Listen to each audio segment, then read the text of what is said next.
Hi, I'm Donnie with Stripset Fly Fishing, and I am here to show you guys a very fun and very effective way of catching wintertime bass on the fly. So basically what I've done is I've got a fast sinking line, uniform sink. It's not a sink tip. It's an airflow line. They're very slick for a very long time. They're worth the money in my opinion. It's PVC free, so it's a little bit better for the environment, and it seems like they last for a very long time. This also is a 9-foot 5-weight G-rods fly rod, and in my opinion this is the best fly rod that's ever been made for this technique because it's so sensitive and it's very strong. It's not the fastest thing in the world. It's got a lot of sensitivity for its flex. So Glenn Miller from G-Rods tells me that they've got a new one out that's even better than this one. I find it hard to believe because this thing is just a beast. So stand by. I'm gonna have some point of view video so that you guys can tell exactly what I do with this thing. So let's get some fish. All right, so this technique entails, like I said, a uniform sinking line. It's a fast sinking line, so it gets down there pretty quick. But what you want to do is just do a slow and steady retrieve, and I'll slow that a little bit more, but you can see how it would be imperative to have a pretty sensitive fly rod, because this is all just done by feel. You don't have a strike indicator, you don't really have anything, but trust in the fact that whenever you do this figure of 8 retrieve like this and you have that rod cocked over to the side like that, you can feel everything that happens with that fly. You've got a direct line in between your fly and your rod. So the other thing that you might have noticed is I'm working with a tandem rig of muddler minnows, and they float. So basically what you can do is let this thing go all the way down to the bottom, and those things will float up a little bit more. So basically you can just work this thing as slow as you want.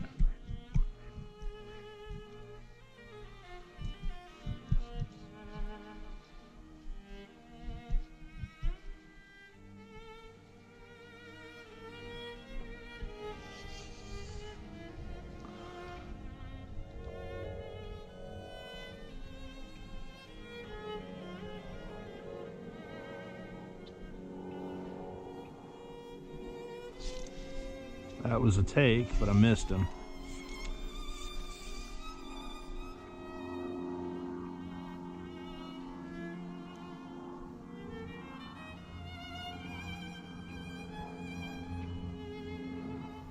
All right.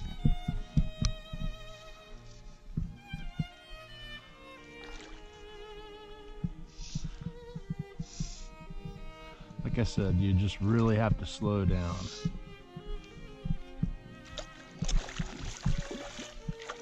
Apparently, this is a good technique for trout too. Actually, the reason that I learned this was because of Davey Watton. He taught me how to do it a couple of years back, and man, I've been tearing fish up since then. It's just a wet fly technique, and then as you can see, it's just terribly effective, particularly in still water situations like this. That's a nice little trout. Pretty guy.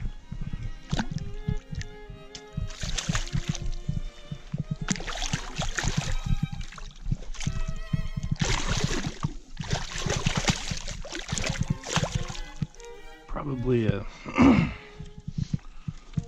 about a 22 or 24 inch fish. Beautiful. I don't even really want to pull him out of the water. I just want to get him back in there.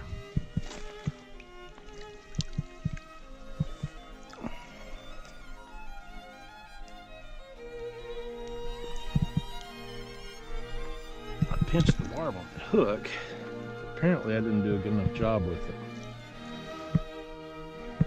Big fish. Very cool. All right.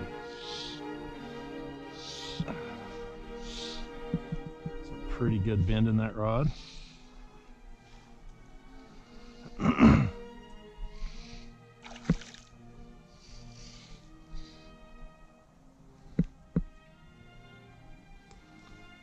like that bugger a little bit better, so that's good.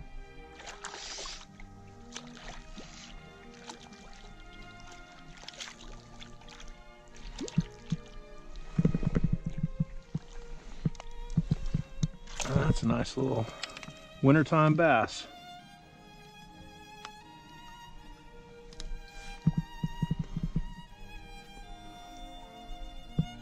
Probably 3 pounds. 2.5 to be conservative.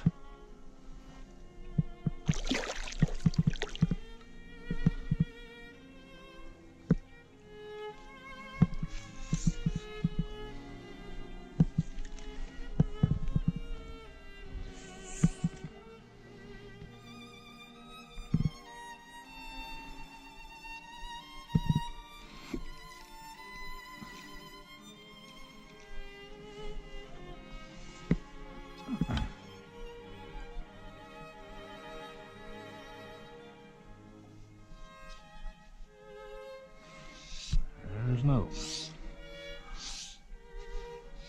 just kind of that easy whenever you can feel everything that's happening down there.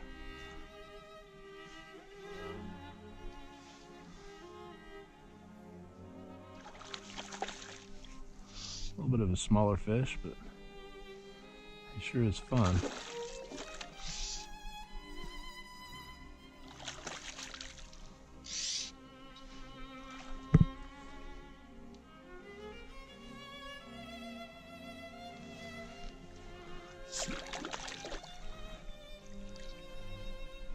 Got some cabbage on him.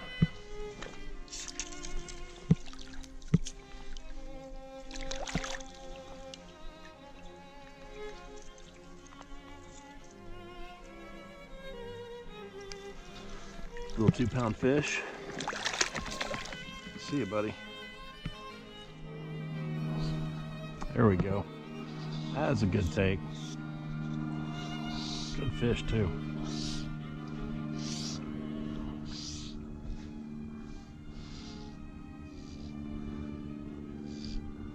All right, so you want to keep some up pressure on them so they don't get tangled around stuff. And I do have quite a few things underneath the surface there that they can get wrapped around. Oh, pretty fish. A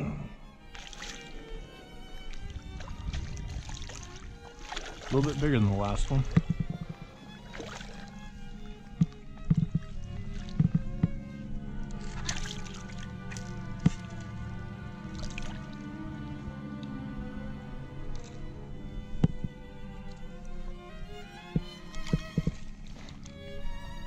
Yep, wintertime bass fishing, a lot of fun. Working, so if you find something that works, change it immediately, right? But I'm just kidding. But I wanted to show kind of a little bit of a different style and a different approach with the same setup. So basically I've got this double huge fly on here that provides a lot of really cool action. But I put a loop on it, on the front of it, so it'll kind of help it dance around and do all that stuff. And the main idea with this is just to make it look like something injured or something that'll kind of irritate the bass a little bit more. So it's going to take an act of Congress to get this thing down there, though, because it's a big old bug, especially for a 5-weight. But again, with a rod like this, you can get it out there. So instead of doing a figure-of-8 retrieve, like what I was doing with the other one, what you want to do is make sure that you've got this thing sunk down there pretty good, and then just start stripping it like crazy, like this. Then pause it, and kind of what happens with that is it just stays right there in the water column at that same spot, and that's usually when you'll when you'll get your strikes. But that's what that thing looks like going through the water.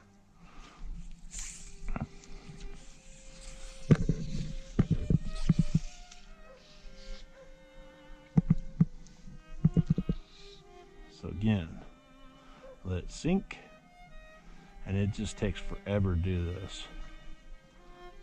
Let it get way down in there, and then stop. Often what you'll find is your fly line will start kind of going in a different direction, or they'll just rip it straight back behind you. There we go. That's another trout. So apparently our trout are more mad than our bass are.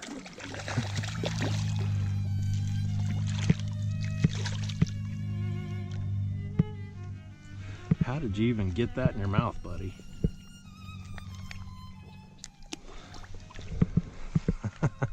That's fun. Well, that was a fun couple of hours. Caught 4 or 5 fish. Biggest bass was probably about 4 pounds. About the same thing for the trout that I caught. Really nice big trout.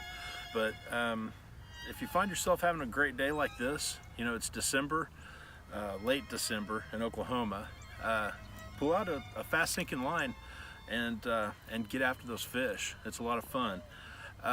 If you guys find value in this, please hit that like button and share us with people.